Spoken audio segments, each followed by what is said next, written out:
Mi madre humilló a mis hijos frente a todos en la parrillada familiar. Pero les recordé de quién es realmente la casa, y ahora me ruegan volver. Tengo 32 años y soy hombre. Llevo meses leyendo historias en este foro sin escribir nada, pero después de lo que vio mi familia hace poco, sentí que necesitaba contarlo. Todavía lo estoy asimilando, y fue mi esposa quien me animó a dejarlo por escrito. Así que aquí va. Todo ocurrió hace unos meses, durante el festejo del 4 de julio.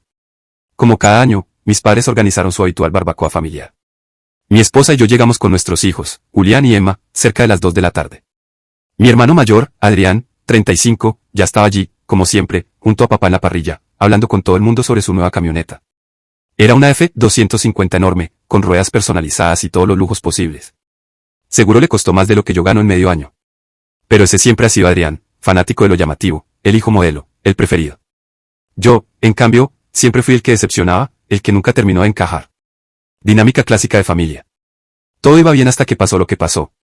Cerca de las 4, papá anunció su tradicional ceremonia de bengalas. Yo estaba mirando con una sonrisa porque a Julián y Emma les encanta eso, sobre todo Emma, que se emociona con todo lo que brilla. Papá empezó a repartir las bengalas de una caja enorme que había comprado. Primero se las dio a los hijos de Adrián, que son los mayores. Luego fue repartiendo a todos los primos. Yo iba contando en mi cabeza y parecía que había suficientes para todos. Pero cuando llegó a mis hijos, simplemente los pasó de largo. Como si no estuvieran. Julián lo miró confundido y le tiró de la camisa. ¿Y nosotros, abuelo? No tenemos bengalas. Mi padre, con esa voz que se escucha en todo el patio, respondió sin pestañear. Solo traje para los nietos que se portan bien. Tal vez la próxima vez tu papá les enseñe modales. Sentí un golpe en el estómago. El bullicio se apagó de golpe. Mi esposa estaba en el umbral de la casa con una bandeja, y su cara perdió todo color. La esposa de Adrián, Carolina, bajó la mirada, visiblemente incómoda, pero no dijo nada. Y Adrián, él se limitó a sonreír y decirles a sus hijos, ven, el abuelo sí sabe quiénes son especiales. Julián se quedó paralizado. Emma, aunque no entendía del todo, percibió que algo iba mal. Abrí la boca, pero no confiaba en lo que pudiera salir. Me temblaban las manos. Pensé que ese sería el peor momento del día. Me equivoqué. Una hora después, mamá llamó a todos para comer. La observé servirle a Adrián y a Carolina filetes perfectamente asados, con todos los acompañamientos. Luego le sirvió a mi tío Ramiro y a su esposa. Filetes también. Hasta los vecinos invitados recibieron un buen pedazo de carne. Cuando llegó a nuestra mesa, dejó platos con salchichas para mi esposa, mis hijos y para mí. Pero no eran buenas salchichas, eran las baratas, esas que saben a goma. Emma lo notó de inmediato. Con solo 6 años, es muy observadora. Miró el plato del tío Ramiro, luego el de Adrián y finalmente su salchicha. Mami, ¿por qué nosotros no tenemos la carne rica como el tío Adrián? Preguntó. Mi madre se detuvo. Y con una sonrisa falsa que me hizo estremecer, le dijo, bueno, querida, algunas familias se ganan las cosas buenas, y otras no. Es que tu papá no trabaja tan duro como tu tío. Lo dijo con total calma. Sobre mí, frente a toda la familia y media vecindad. El silencio fue absoluto. Todos mirando sus platos como si de repente fueran fascinantes. Mi esposa se levantó tan rápido que tiró la silla de plástico. No dijo una palabra. Tomó a Emma de una mano y a Julián de la otra, y entró a la casa. Yo me quedé 10 segundos, mirándola. Mi madre me devolvía la mirada como si esperara que yo reaccionara, deseando que hiciera una escena para hacerse la víctima. Mi padre seguía en la parrilla, fingiendo que nada había pasado. Adrián, feliz comiendo su filete. Carolina, otra vez, sin decir nada. Al final me levanté y me fui tras mi familia, sin decir una sola palabra. Los encontré en el salón. Mi esposa ayudaba a Emma con los zapatos mientras Julián se sentaba confundido. Emma lloraba, no por lo que había dicho la abuela, sino porque sabía que su mamá estaba triste. ¿Por qué la abuela es mala con nosotros, papi? Preguntó. No supe qué responder. ¿Cómo explicas eso a una niña de 6 años? Que hay personas que simplemente son crueles. Que la abuela piensa que papá no vale nada. Solo le dije, no lo sé, mi amor. Pero ya nos vamos a casa. Mientras caminábamos hacia el coche, Adrián salió a alcanzarnos. No para disculparse. Solo para empeorar las cosas. Me puso una mano en el hombro, como si quisiera consolarme. Hey, hermano, no te lo tomes tan personal. Ya sabes cómo es mamá. Solo quiere lo mejor para la familia. Y bueno, algunos niños necesitan aprender su lugar desde chicos. Mejor que entiendan cómo funciona el mundo desde ahora que decepcionarse más adelante. Algo se encendió en mi cabeza. No fue malentendido. Esto había sido planeado. Diseñado para dejar en claro cuál era nuestro lugar. Y Adrián estaba involucrado. Lo miré, con su camisa cara, junto a su camioneta absurda, sonriendo como si me hubiera dado un consejo sabio. Le devolví la sonrisa. No una feliz, sino esa que uno hace cuando decide que ya no va a seguir jugando bajo las reglas de otros. Tienes razón, Adrián. Es importante saber dónde está el lugar de uno. Se quedó mirándome, confundido. Yo ya me estaba alejando.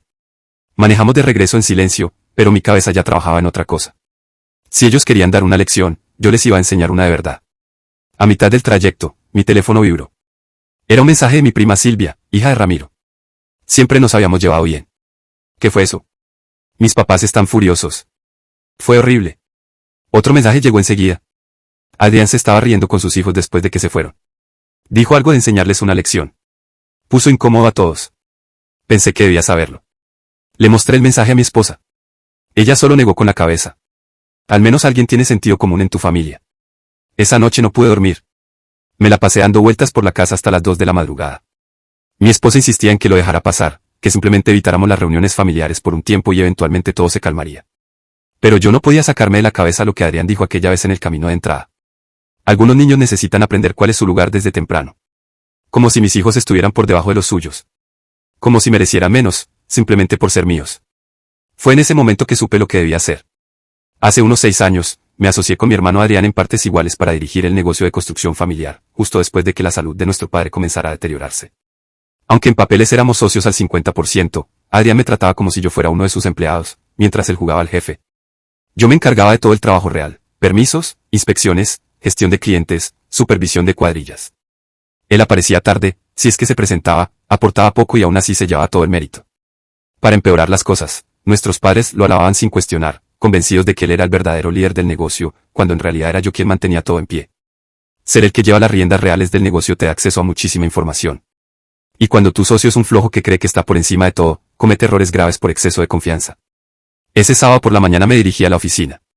Pasé todo el fin de semana revisando documentos, no solo los recientes, sino también archivos antiguos. Fui armando un historial completo, infracciones de seguridad que Adrián ordenó ignorar, permisos firmados sin siquiera verificar, trabajos eléctricos mal ejecutados, fraudes a las aseguradoras. Tenía evidencia de años de malas prácticas. Pero el mayor problema era otro, su certificación como electricista había expirado en 2021 y jamás se molestó en renovarla. ¿La razón? El examen coincidía con el partido de los Lakers. Durante casi 2 años firmó trabajos eléctricos sin tener licencia vigente. Eso significa que cada uno de esos proyectos, entre 30 y 40 horas, fue aprobado ilegalmente. Si alguien investigaba, podríamos perder la licencia de contratista. Pero claro, él creía que yo me estaba ocupando. Yo tenía mis certificaciones al día y supuse que él, siendo adulto, se encargaría de las suyas. Evidentemente me equivoqué. Luego estaba el tema del seguro de responsabilidad civil. Él debía encargarse de las renovaciones, pero como lo consideraba aburrido, me dejó a mí esa tarea durante los últimos años. Lo que no sabía era que la póliza tenía cláusulas estrictas sobre violaciones de seguridad. Si la compañía aseguradora descubría alguna de esas irregularidades, no solo podía cancelar el seguro de inmediato, sino anularlo de forma retroactiva y exigir el reintegro de todo lo pagado en siniestros. Tuvimos 3 accidentes laborales menores el último año. Pero si la póliza era anulada, nosotros asumiríamos toda la deuda. Hablamos de cientos de miles de dólares. Fotografié, imprimí y clasifiqué cada documento, correo, informe y registro que probara las negligencias. Me tomó el fin de semana entero, pero fui meticuloso. El lunes hice 3 llamadas, una a la aseguradora, otra a la Agencia Estatal de Licencias, y la última a OSA, todas anónimas, con pruebas adjuntas. Cuando mencioné lo de los trabajos eléctricos sin licencia, la mujer que atendió la llamada se interesó de inmediato. Dijo trabajos eléctricos sin certificación vigente. Sí, señora. Tengo documentación desde hace casi 2 años. Eso es un delito. Necesitamos una denuncia formal con las pruebas adjuntas. La tendrán esta tarde, respondí. Colgué el teléfono y me quedé en silencio. En apenas 3 llamadas, había puesto en peligro el negocio, la reputación y quizás hasta la libertad de Adrián, si se iniciaba un proceso penal. Pero aún no había terminado. Porque mis padres también necesitaban una lección. Querían hacer distinciones entre nietos, decidir quién merecía un trato especial y quién no. Era hora de que vieran lo que valía su hijo ejemplar. El miércoles, alrededor de las 9 de la mañana, yo estaba en la obra de los Hendricks revisando los cimientos cuando mi teléfono comenzó a sonar. Era Adrián. Lo dejé ir al buzón porque estaba ocupado y no tenía ánimo para hablar con él. Llamó otra vez 5 minutos después. A la 4ª llamada, supuse que algo pasaba. ¿Dónde estás? Necesito que vengas a la oficina ya. Tenemos problemas, dijo, con un tono completamente distinto al habitual, más cerca del pánico que de su arrogancia habitual. ¿Qué clase de problemas? Es sobre el proyecto Johnson. Ese era nuestro cliente más importante, una renovación comercial de $200,000 que sostenía el año completo. Adrián insistió en gestionarlo personalmente, buscando colgarse las medallas si salía bien. Conduje hasta la oficina y lo encontré caminando de un lado a otro, en pijama, despeinado, con cara de no haber dormido. Johnson llamó esta mañana. Dijo sin saludar. Están furiosos por un problema con los permisos. Algo de rechazos y retrasos. No entiendo bien. Puedes encargarte tú. Encendí mi computadora y abrí el archivo del proyecto. En menos de un minuto supe qué pasaba. Los permisos fueron rechazados 3 semanas atrás por fallos en el diseño eléctrico. Adrián, que supuestamente lideraba ese proyecto, nunca hizo seguimiento. Esto fue rechazado el 15 de junio, le dije. Hace 3 semanas. ¿Qué estuviste haciendo? Me miró confundido. Rechazado. Nadie me dijo nada. ¿Por qué nunca revisas tu correo? Mira, le mostré la pantalla, donde el aviso de rechazo seguía sin abrir, junto a 2 correos más de la oficina de permisos solicitando correcciones. Su cara se volvió pálida. ¿Y ahora qué tan grave es? Muy. El proyecto Johnson está atrasado 3 semanas y ellos ni siquiera lo saben. No se puede avanzar con lo eléctrico hasta que aprueben los nuevos planos y eso tomará al menos otras 2 semanas, con suerte. ¿Puedes arreglarlo hoy? Lo miré en silencio un momento. 2 meses atrás, lo habría hecho sin pensarlo. Habría trabajado sin dormir para solucionar su desastre. Pero esta vez, no. Tuve que mover influencias, pagar tarifas urgentes, hacer lo que fuera necesario para cubrirle las espaldas. Pero ese día decidí que no más. No después de lo que mi hija me preguntó por qué ya no merecía buena comida como los demás. No, Adrián. Este es tu proyecto, tu responsabilidad. Resuélvelo tú. ¿Qué se supone que significa eso? Me gritó desde la oficina. Tú siempre te encargas de lo de los permisos. Ya no, le dije con frialdad. Tú querías ser el socio principal, ¿no? Bueno, es hora de que lo demuestres. Tomé mis llaves y salí. Aún lo escuchaba gritándome desde la puerta cuando ya estaba subiéndome a mi camioneta. Unos 20 minutos después, llamé al señor Johnson. Buenos días, señor Johnson. Llamo en relación al tema de los permisos de su proyecto. Temo que Adrián no le informó, pero llevamos 3 semanas con el permiso rechazado. El diseño eléctrico no cumple con los códigos actuales. Vamos a tener que rediseñar esa parte completa. Está diciendo que mi proyecto ha estado detenido 3 semanas y nadie me dijo nada. Me espetó tras unos segundos de silencio. Así es, señor. Yo mismo me enteré esta mañana, cuando Adrián me pidió que lo revisara. ¿Cuánto tiempo tomará arreglar esto? Si comenzamos hoy, estimamos entre 4 y 6 semanas, siempre que el rediseño sea aprobado en el primer intento. Pero con lo mal que se ha manejado hasta ahora, le recomiendo considerar otras alternativas. Le ofrecí nombres de 3 compañías competentes, empresas que sí sabían lo que hacían y que no tenían a alguien como Adrián tomando decisiones. Ese mismo día, Johnson canceló el contrato. $200,000 perdidos. Adrián me llamó como 50 veces, pero estaba ocupado. 3 de nuestros clientes más importantes se enteraron por terceros del problema de los permisos y querían discutir el futuro de sus proyectos. En este negocio, las noticias corren rápido. El jueves llegaron inspectores de seguridad laboral. 2 hombres con aspecto serio, portapapeles y cámaras en mano. Pasaron la mañana visitando las obras activas, haciendo preguntas, tomando fotos. Los trabajadores estaban visiblemente tensos. Todos sabíamos que habíamos estado recortando gastos por órdenes de Adrián.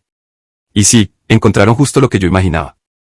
Violaciones de seguridad, protección contra caídas deficiente, empleados sin el equipo requerido, todo porque Adrián había dicho que seguro no pasaba nada. El informe preliminar llegó a mi correo el viernes por la mañana. $75,000 en multas, repartidos en 4 horas distintas. Y eso apenas era el comienzo. Esa misma tarde, la Junta Estatal de Licencias llamó a Adrián. Querían entrevistarlo sobre su certificación eléctrica, especialmente por más de 40 proyectos donde él había firmado instalaciones sin tener los permisos adecuados.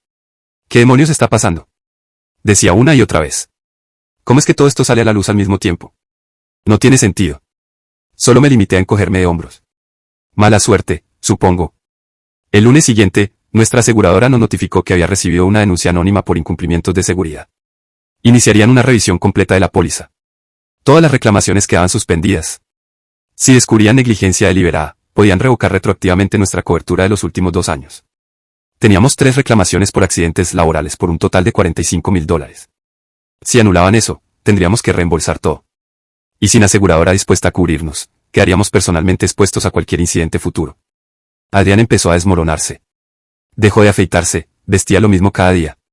Se encerró en la oficina haciendo llamadas, intentando reparar lo que no tenía arreglo. Pero uno no puede arreglar 3 años de malas decisiones en una semana. Para el martes, 2 clientes más se habían ido. Nuestra compañía de fianza retiró su respaldo, así que ya no podíamos competir por licitaciones comerciales. El banco nos llamó, inquieto por los pagos del préstamo comercial. Nuestras cuentas estaban por los suelos. No entiendo cómo todo se vino abajo tan de golpe, repetía Adrián. Parece como si alguien nos estuviera saboteando. Eso es ridículo, respondí con calma. Solo es una racha de mala suerte. Mientras él entraba en pánico, mi teléfono no paraba de sonar. Curioso como en este rubro todos saben quién hace el trabajo de verdad. 3 antiguos clientes me llamaron para saber si pensaba abrir mi propia empresa. ¿Qué me seguirían si lo hacía? Para el final de esa semana, ya tenía suficientes compromisos para los siguientes 6 meses. Solo necesitaba una licencia comercial y un seguro. A diferencia de Adrián, yo sabía cómo conseguirlos. El viernes, el banco canceló todos nuestros préstamos. Perdimos a los grandes clientes, nos multaron con fuerza, nos quedamos sin cobertura, los bancos se asustan rápido. ¿Quién lo diría? Adrián estaba al borde de la quiebra. La casa, la camioneta enorme, todo se iba a perder. Tendría que empezar de cero con 35 años encima. Pero lo más interesante vino el sábado por la mañana. Adrián me llamó llorando. Llorando de verdad. Hermano, voy a perder todo. Mamá y papá dijeron que puedo volver a vivir con ellos hasta que me recupere, pero es tan humillante. Volver con ellos. Fue ahí cuando recordé algo que había estado tratando de no pensar. Adrián no era el único que iba a aprender algunas lecciones sobre esfuerzo y merecimiento. Mis padres ya habían dejado claro, en aquella reunión familiar, lo que pensaban de mi familia. Era momento de mostrarles lo que su hijo dorado realmente valía. Lo siento, Adrián. No puedo ayudarte con eso, le dije. Pero seguro mamá y papá encontrarán cómo resolverlo. Colgué. Me quedé unos segundos mirando el teléfono, luego me subí a la camioneta y me dirigí a la casa de mis padres. Bueno, la casa. Eso estaba a punto de cambiar. Durante el trayecto repasé todo lo que estaba a punto de decir. Habían pasado 3 años desde que guardé silencio sobre el hecho de que yo era el propietario de esa casa. Les había permitido aparentar, hablar de remodelaciones, de dejarle lugar a Adrián algún día, organizar reuniones familiares y actuar como los amos del castillo. Todo eso mientras vivían en la casa que yo salvé de la ejecución hipotecaria. La casa que no habrían podido mantener sin mi ayuda. Me detuve en el mismo camino de entrada donde aprendí lo que significaba ser el hijo que decepcionó. Donde Adrián siempre fue el favorito. Donde mis propios padres le enseñaron a mis hijos que no merecían bengalas como los demás. Ya era hora de dejar en claro quién era el verdadero dueño de todo esto. Los encontré en la sala, como siempre los domingos. Papá en su sillón gastado viendo algún western antiguo. Mamá en el sofá con su crucigrama y sus gafas de lectura. La televisión sonaba a todo volumen, como siempre. Había tazas de café vacías, periódicos abiertos y restos de una comodidad que parecía decir que no tenía ninguna preocupación en el mundo. Al verme entrar, me miraron con ese gesto que esperaba una disculpa por haberme ido antes de tiempo del asado familiar. Tal vez imaginaban que había cambiado de parecer respecto a su pequeña lección sobre jerarquías familiares. Pero no era eso. Les conté sobre la llamada que me había hecho Adrián. Que lo estaba perdiendo todo, el negocio, la casa, la camioneta, y si seguía así, probablemente también su matrimonio. Que estaba desesperado y quería volver a vivir con ellos mientras se recuperaba. Mamá dejó el crucigrama sobre su regazo y asintió con preocupación. Por supuesto que puede volver, dijo con ternura. Esta siempre ha sido su casa. Su habitación está tal como la dejó. Siempre tendrá un lugar aquí con nosotros. Papá bajó el volumen del televisor y habló sobre cómo la familia debe mantenerse unida en los momentos difíciles. Que ya encontrarían la forma de acomodarlo. Incluso mencionaron limpiar el sótano para que los hijos de Adrián tuvieran donde jugar cuando vinieran de visita. En cuestión de minutos, ya estaban planeando la distribución de los muebles, sugiriendo literas para los nietos y actuando como los padres devotos que apoyan a su hijo en tiempos de crisis. En realidad, no, dije con voz serena. Ambos se quedaron en silencio, como si los hubiera interrumpido en plena oración. ¿No qué?, preguntó papá. Esta no es la casa de Adrián, respondí. La expresión en sus rostros fue un poema. Papá la dio la cabeza como si hubiera escuchado mal. Mamá me observaba por encima de sus gafas, sin comprender. Entonces les recordé lo ocurrido en 2018. El infarto de papá esa mañana de marzo, cuando se desplomó en la cocina y pasó 4 días en cuidados intensivos mientras los médicos luchaban por estabilizarlo. Los gastos médicos que comenzaron a acumularse. Los meses de recuperación sin poder trabajar. Y como el seguro cubría algunas cosas, pero no todas. Les hablé de las cuotas de la hipoteca que dejaron de pagar. Primero una, luego 2, luego 3. Las cartas del banco que mamá escondió porque no quería que papá se alterara. Hasta que llegó la notificación de embargo en septiembre, dándoles 30 días para ponerse al día o perder la casa. El rostro de papá empezó a palidecer. Mamá apretaba tanto su crucigrama que le temblaban los nudillos. Les recordé la llamada que me hizo mamá una noche de octubre, llorando tanto que apenas podía entenderla. Me confesó entre sollozos que estaban a punto de perder la casa, que no sabían a dónde ir ni qué hacer. Pero salimos adelante, murmuró mamá, más para sí que para mí. Sí, claro que lo lograron, respondí. Porque yo compré esta casa. El silencio que siguió fue perfecto. Se escuchaba el viejo reloj del pasillo, el perro de la señora Henderson ladrando al lado, y la respiración entrecortada de papá. Fui al banco, continué. Cubrí la deuda pendiente, pagué el monto total, hice todos los trámites para que la propiedad pasara a mi nombre. Esta casa es mía desde hace 3 años. Papá intentó levantarse, pero sus piernas no lo sostenían. Eso no puede ser. Nosotros, nunca. ¿Nunca qué? Lo interrumpí. Nunca firmaron nada. Firmaron muchas cosas. Los papeles del embargo, la transferencia de la escritura, el acuerdo de renuncia de derechos. Estaban tan preocupados por perder la casa que firmaron sin leer. Confiaron en que yo lo resolvería todo. Saqué el móvil y les mostré las fotos que había guardado de cada documento, por si algún día esto pasaba. Aquí está la escritura. Mi nombre. Aquí los impuestos a la propiedad. Mi nombre. La póliza del seguro. También a mi nombre. Legalmente, esta casa me pertenece. Mamá negaba con la cabeza, como si pudiera deshacer la realidad con solo rechazarla. Nunca acordamos eso. Pensamos que solo nos ayudabas con los pagos. Pensaron mal. Hice todo a través de mi abogado para mantenerlo en discreción y no herir el orgullo de papá. Porque creí que lo importante era que tuvieran un techo, no quien figuraba como dueño. Miré a mi alrededor. Las fotos familiares en las paredes eran todas de Julián y sus hijos en Navidad, de su boda, de sus logros. En los estantes, los manuales de construcción de papá y las novelas románticas de mamá. En la mesa de centro, las marcas de café de los domingos durante décadas. Pero todo eso cambió cuando mamá le dijo a mi hija que no merecía tener cosas bonitas. Cuando sonrió mientras le explicaba que algunas familias no tienen derecho a lo bueno porque su padre no se esfuerza lo suficiente. Papá logró ponerse de pie. Su rostro pasaba del desconcierto a la rabia. No puedes simplemente quitarnos nuestra casa. Aquí te criamos. No estoy quitando nada.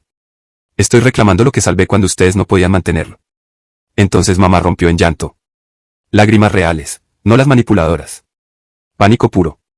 ¿Y ahora dónde se supone que iremos? Esta es nuestra vida. Aquí están nuestros recuerdos. La miré con frialdad. Era la misma mujer que, sin remordimiento, había hecho sentir a mi hija como si no valiera nada. La misma que había justificado la discriminación disfrazándola de enseñanza. Pues vayan donde puedan, respondí. Papá apeló al lazo familiar. Habló de la sangre, de la unidad, del perdón. Del daño que esto causaría a la familia. El mismo hombre que les negó las bengalas a mis hijos, diciendo que solo los buenos nietos las merecen. Mamá, por su parte, optó por la culpa. Me preguntó cómo podía echar a unos ancianos a la calle. ¿Qué clase de hijo me había vuelto? Dijo que jamás volverían a hablarme, como si eso fuera una amenaza y no una bendición. Tienen 30 días, les dije mientras me dirigía a la puerta. Como cualquier otro inquilino. Bastante generoso, considerando que nunca pagaron renta. Salí y me subí a mi camioneta. Desde el retrovisor, aún podía verlos a través de la ventana del salón. Papá con la cabeza entre las manos. Mamá, paralizada frente a la puerta, como si esperara que regresara para decir que era una broma. Pero no era una broma. Eran las consecuencias. Era la hora de pagar la deuda. Y esta vez, no con dinero. La casa donde una vez me criaron. La misma que rescaté del embargo. El lugar donde habían humillado a mis hijos, pronto tendría nuevos residentes. Personas que sí entienden que todos los niños merecen sentirse valorados, tener un buen trato y disfrutar de cosas simples como una bengala en una fiesta. 30 días. Ese era el plazo que tenían para entender qué significa realmente ganarse algo. Era hora de ver si el hijo dorado sabía cómo aprender su lugar. El plazo del desalojo vencía un martes. Esa mañana, alrededor de las 10, pasé por la casa solo para observar cómo avanzaban las cosas. La entrada estaba abarrotada de vehículos, algunas motos, el coche viejo de mi tío Ramiro y una camioneta de mudanzas que claramente había vivido días mejores. Estaban cargando los últimos muebles cuando llegué. Mi padre, como si todavía tuviera autoridad, dirigía el caos, dando órdenes sobre dónde colocar las cajas. Mi madre, de pie en el jardín, sostenía una lámpara mientras lloraba. Adrián tenía la cara de alguien que acaba de pasar por una tormenta. El estrés de esas 3 semanas y los problemas legales le habían sumado años al rostro.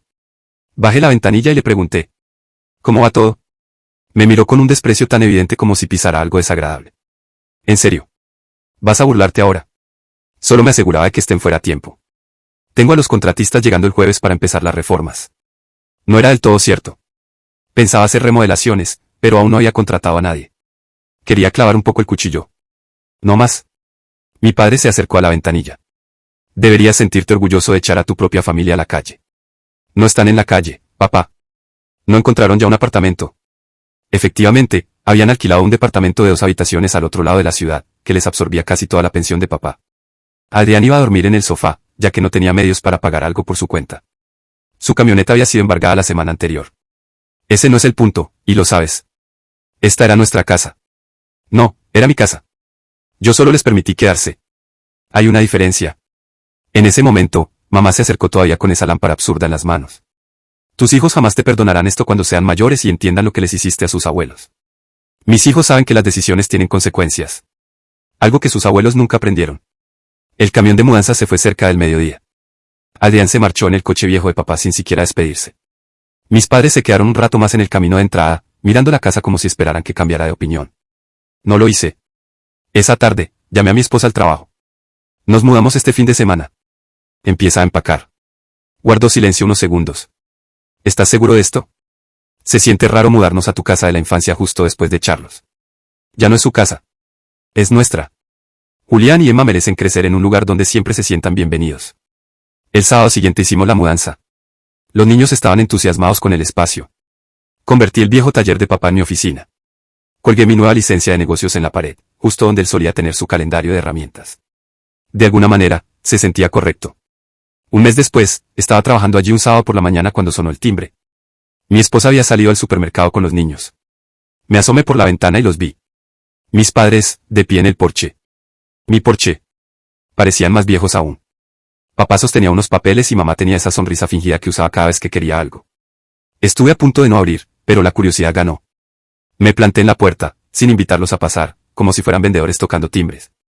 Necesitamos hablar, dijo papá, intentando entrar. Estamos hablando. ¿Qué quieren? Mamá rompió en llanto, justo en el momento esperado. Cometimos un error. Lo sentimos por lo del asado, por lo que dijimos a los niños. Queremos enmendarlo. Papá levantó los papeles. Hablamos con un abogado sobre lo de la casa. Creemos que podemos llegar a un acuerdo. Ahí solté una carcajada. Una auténtica, en su cara. Déjame adivinar.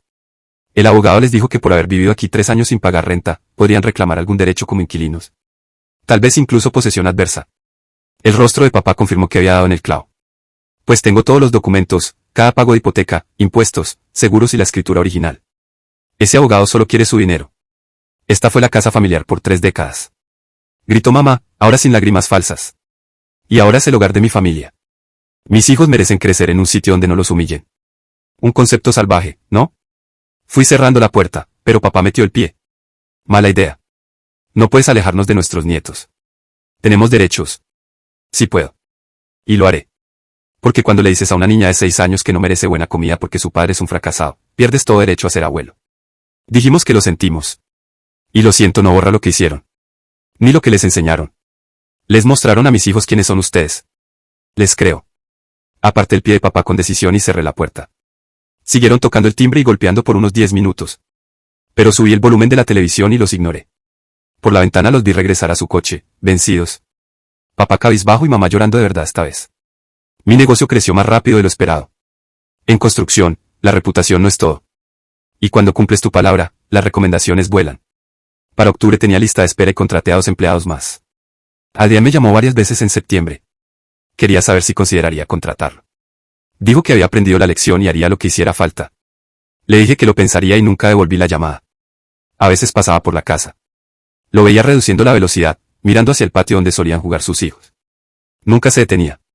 Solo pasaba como quien visita un cementerio. En Navidad llegó una tarjeta de mis padres, una de esas impersonales, con una foto de ellos dos, incómodos, en su apartamento diminuto. Dentro solo decía, esperamos que estés feliz, con la letra de mamá. No mencionaban a los niños ni mostraban interés por arreglar las cosas. Solo culpa disfrazada que ya no me afectaba. Y sí, estoy feliz. Porque cuando enseñas a tus hijos que merecen respeto, cariño y un lugar donde pertenecer, crecen sabiendo exactamente lo que vale.